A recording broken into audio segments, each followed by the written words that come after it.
Hoy es hermanos. Y vamos a ampliar un poquito lo que vimos el culto pasado, el del día familiar, los domingos. Entonces hemos venido hablando de la palabra y aquí en el cuadrito podemos ver, yo cada vez le voy ampliando al mismo cuadrito más cosas y podemos ver allí que hablábamos desde la creación, es decir, allá desde el tiempo de Adán, que habla en Génesis, y lo hemos estado viendo hasta el nacimiento de Jesús y a partir de ahí, pues que llegamos al año 2025 es donde nos encontramos y estamos en la dispensación de la gracia, también llamada la edad de la iglesia. En eso llevamos casi 2000 años. ¿Listo? Y hemos estado hablando del Antiguo Testamento. Antiguo es porque dice antiguo es antes de nacer Jesús había un testamento. Entonces, ¿eso cuánto ocurrió antes de nacer Jesús? Aproximadamente 4000 años, desde que se creó al ser humano, allá con Adán, el primer ser humano. Listo, que Dios le dio el soplo de vida.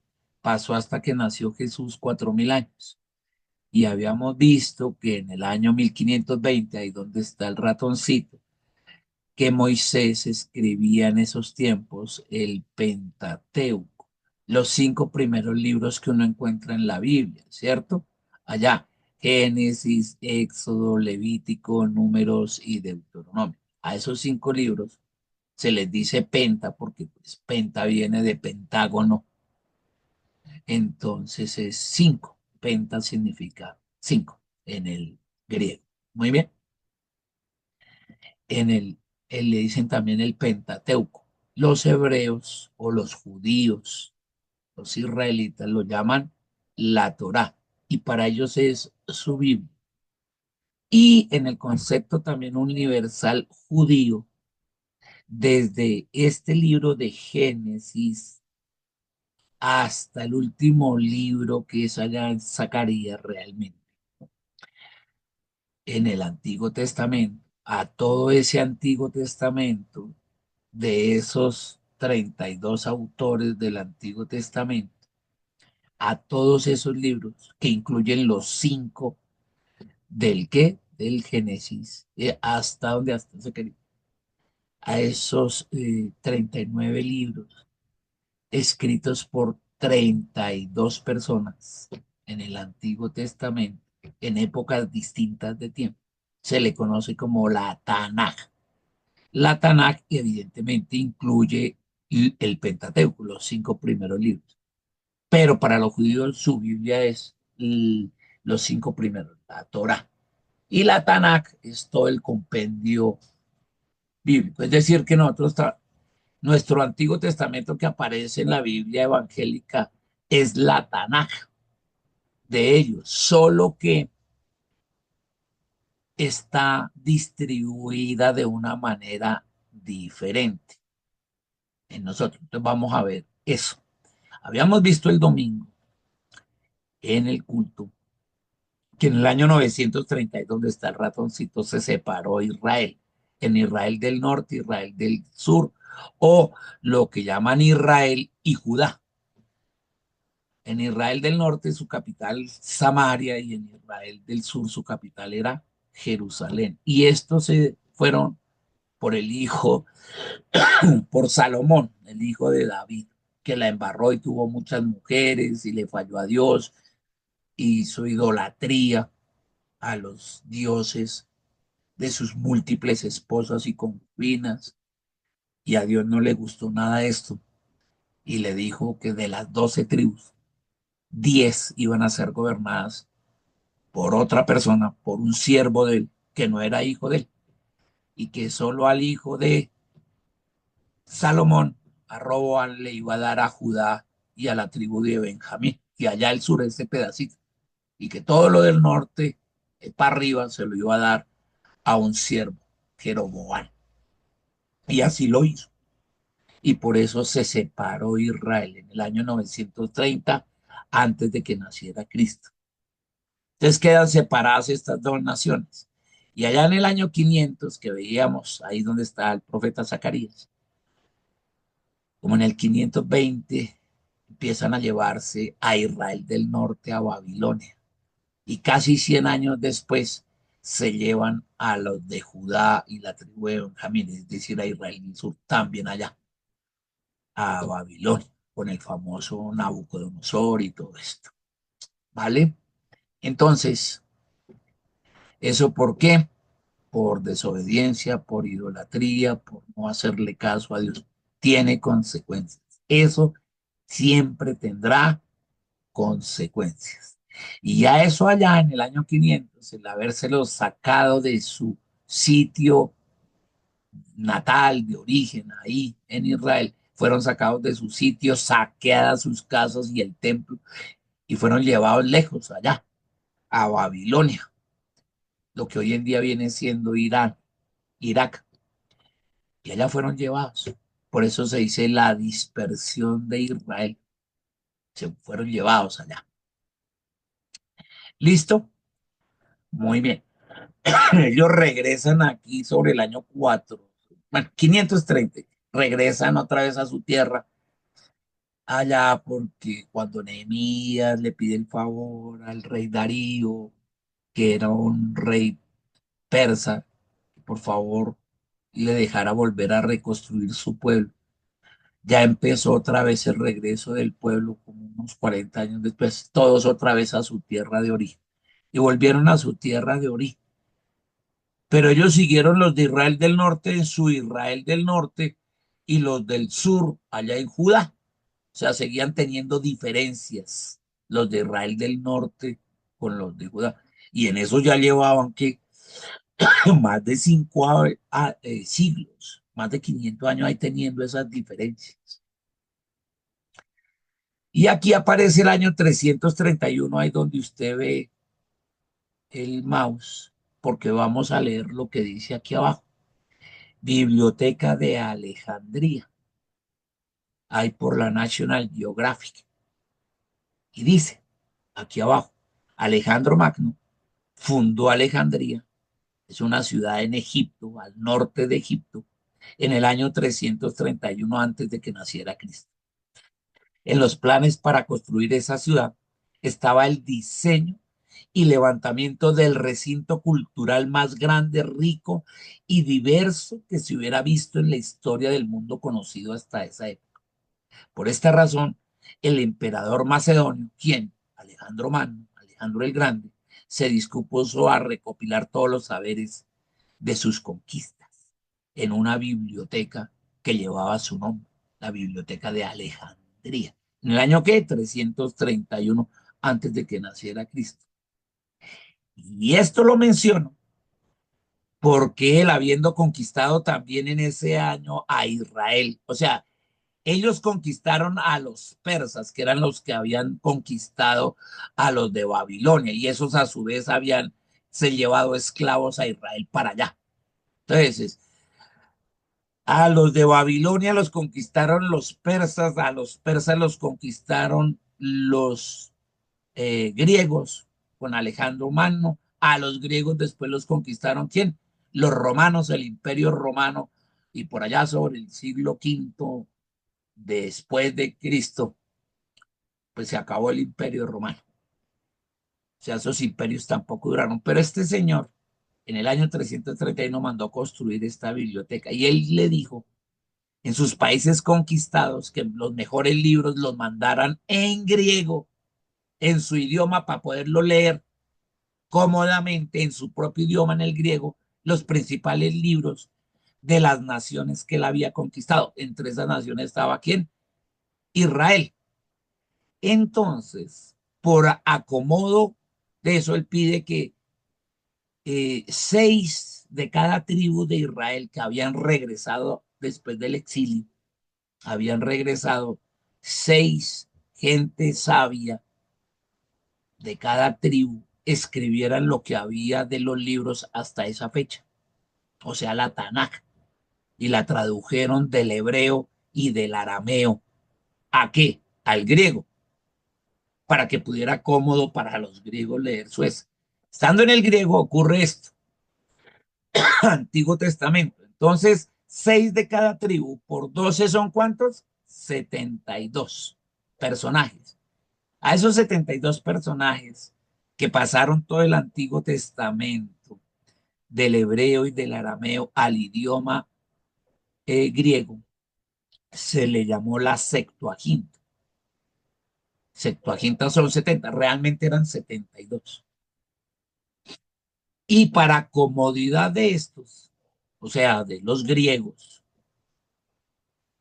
estos no le dan un orden cronológico, sino le dieron este orden. Dieron, bueno, hay los primeros 5 libros, que es el Pentateuco. Eso lo dejaron quieto, como lo había dejado Moisés. Pero el resto entonces los dividieron en históricos. Dijeron, no, póngame en todos los históricos juntos, que son 12. Entonces ahí aparece el libro de José, de Jueces, de Ruth, primer libro de Samuel, segundo libro de Samuel, primera de Reyes, segundo de Reyes, primer libro de Crónicas, segundo libro de Crónicas, Esdras, Nehemías y Esther. Y fíjense, Esdras y Nehemías son por allá del año 500 y piquito. Después con ellos empezó el exilio, o sea, regresarse a dónde, a su tierra natal, pero cogen y los meten aquí, a Esdras y Nehemías. O sea, estos no están ordenados cronológicamente. Entonces, todos esos son ¿qué? Históricos, lo narran como que, como una historia. A los libros que tenían que ver con los poemas, que tenían acrósticos, que rimaban, entonces lo llamaron poéticos, y esos son ¿quiénes? Job, Salmos, Proverbios, Eclesiastés y Cantares de Salomón, porque son ¿qué? En poesía. Entonces son acrósticos que también fueron llevados a la música, como los salmos. ¿Listo? Y por el volumen, el tamaño del libro, definieron los proféticos en 5 como los profetas mayores y 12 como los profetas menores, esos otros libros. En total, ¿cuántos libros le deben dar ahí? Pues 39. Ahora, esto no tiene ningún orden histórico, excepto los primeros, el Pentateuco. De ahí para adelante, allá en Alejandría, eso le dijeron, ordénenlo así porque a ellos les gusta leer lo que es historia, historia. Cuando quieran poesía, poesía. Cuando quieran ver los profetas mayores por el volumen, mayores y menores, no por importancia. ¿Listo? ¿Y qué ocurrió? Así quedó. Hasta nuestros días en la Biblia evangélica es así. Este es el mismo orden que trae, pero la razón es esa. Con lo cual, el Antiguo Testamento, al igual que el Nuevo Testamento, no está ordenado en orden cronológico. En el Antiguo solamente el Pentateuco. El resto es un revuelto de libros que no traen una concordancia cronológica en el tiempo. Eso está mezclado. Simplemente por comodidad eso. Como cuando uno dice, a mí me gustan las películas de drama, otros dicen de acción, a otros dicen de comedia, y cogen, ponen todas las de drama, todas las cogen comedias, todos los de ese, según ese orden, no según la fecha en que fue hecha la película, sino los ponen ahí. Y entonces usted ve lo que le gusta, drama, acción, comedia. Aquí también, históricos, poéticos, por gusto para Alejandro el Grande y todos los griegos que eran los que tenían el imperio. ¿Listo? Eso era importante saberlo a nivel de. Entonces, ahora centremos. ¿En qué? En esto. Se habían separado en Israel, ¿cierto? Regresaron del exilio. Los conquistaron también, ¿qué? Los griegos. Llegó la época de Jesús, nació Jesús, llegó a sus 30 años, empezó su ministerio terrenal a los 30 años, consiguió 12 discípulos y entre una de sus correrías, de sus andanzas, camino de Jerusalén a Galilea, le dio por pasar por Samaria y los judíos y los samarios todavía no se podían ni ver. Ya habían pasado 1000 años, del 930 al año 30 después de Cristo, habían pasado casi 1000 años y seguían teniendo diferencias entre ellos que eran hermanos de tierra, paisanos, los israelitas. todas las tribus y seguían teniendo problemas. Y seguían sabiendo de qué región eran, si de Israel del norte o del sur, después de tantos años. Eso es como una pelea familiar, eso parece las sagas, hay veces que uno ve entre familias y eso, y se odian y se detestan generación tras generación. Y eso perduró casi 1000 años. Y llega a los tiempos de Jesús, ¿dónde? Vamos a ver. ¿Listo? ¿Dónde? En Juan capítulo 4. Dice allá que el título que le pone Reina Valera es Jesús y la Samaritana. Y dice ahí versículo 7 del capítulo 4 de Juan. Poco después, o sea, Jesús iba camino con sus discípulos a Galilea y se fueron por Israel del norte pasando por Samaria, que inclusive a los otros, a los discípulos no les gustó. Él dijo, no, vamos a pasar por allá. Entonces dice, cuando iban ellos allá de camino y pararon poco después, llegó una mujer samaritana a sacar agua. Y Jesús estaba ahí en Samaria. Estaba ahí sentado descansando mientras los discípulos iban a traer comida. Él se sentó en el pozo de Jacob a descansar. Y entonces llegó una mujer a sacar agua que era samaritana. Y entonces Jesús le dijo, por favor, dame un poco de agua para beber. Mire cómo es él. Se supone que ni se hablaban y ella le dice, por favor, siendo el hijo del rey, de reyes, ¿cierto? Mire, por favor, dame un poco de agua para beber. Él estaba solo en ese momento porque sus discípulos habían ido a la aldea a comprar algo para comer. La mujer samaritana se sorprendió, obvio. Ahí dice, ya que los judíos rechazaban todo tipo de trato con los samaritanos. Entonces le dijo a Jesús, usted que es judío, no lo tutea ni nada, ¿no? Le dice, usted que es judío y yo soy una mujer samaritana, ¿por qué me pide agua para beber? Quiere decir que en el concepto de la mujer samaritana eso, seguían las diferencias entre Israel del norte e Israel del sur, que venían casi 1000 años antes. Y esas diferencias se entrecoterran, porque todos dicen nuestro padre Abraham, todos venían de esa descendencia. Y mire, entre hermanos y primos después, mire cómo pelean. Pues la samaritana y los judíos en general, excepto quién, Jesús. De hecho, los 12 discípulos no querían pasar por Samaria. Y él fue el que le dijo, no, señor, vamos a pasar por Samaria. Porque él tenía previsto no solo convertir a las samaritanas, sino que ellos se dieran cuenta de que no debía de haber esos pleitos y peleas entre hermanos, que es el título de la prédica. Que esas diferencias se deberían acabar, que ya llevan casi 10 siglos en esto. Y así ocurre, ves en las familias. Pasa eso, es una pelea y se agarran por nada y lo llevan allá hasta los años de los años o tiempos, cuando Jesús mismo dijo, no dejen que llegue el sol, o sea, que llegue la noche, se oscurezca y ustedes estén enojados. Y mire, versículo 21, Jesús estaba hablando con la samaritana y le dijo, mire cómo le habla a él. Ella le habla así, ¿no? Tú eres judío, yo soy samaritana, ¿usted por qué me pide agua para ver?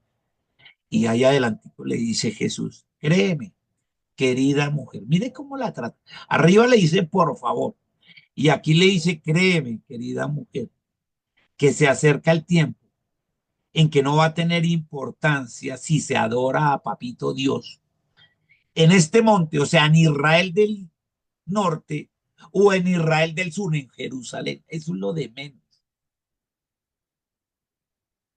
Donde se adora a Dios, no importa el lugar, importa es la intención del corazón, la disposición del corazón.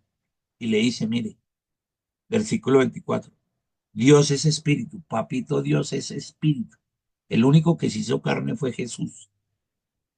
Siendo espíritu, él se hizo carne, pero papito Dios no. Dice, mire, papito Dios es espíritu. Por eso todos los que lo adoren a él deben hacerlo es en espíritu y en verdad. no con ademanes, no con religiosidad, no con mística, no con ritos, sino en espíritu y en verdad. ¿Cómo? A través del Espíritu Santo que tienen adentro. Van a adorarlo a Él, de verdad, verdad. Y le deja esa enseñanza y la trata así. Y dice ahí la historia que ella se convirtió y le creyó a Él y cambió su vida.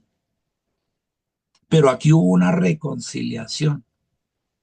Y esa es la misma reconciliación que Dios quiere de la humanidad con el Padre, que muchos detestan esas cosas y no, y se ranchan en su orgullo.